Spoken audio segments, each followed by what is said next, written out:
Scan now. Meet Sovi, your new AI study buddy.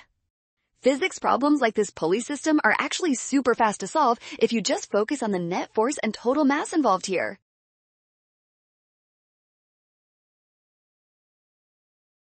First, identify the heavier mass, which is m on the right side. Since m is greater than 0.6 m, the system must rotate clockwise toward the heavier block side.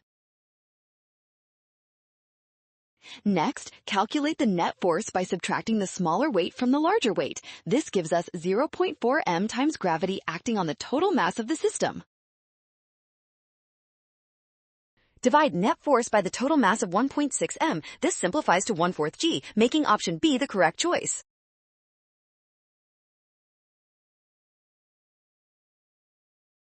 Well done! Scan the code. You can learn better with Sovi. Watch signs carefully and trust given values to avoid a rush. Great job!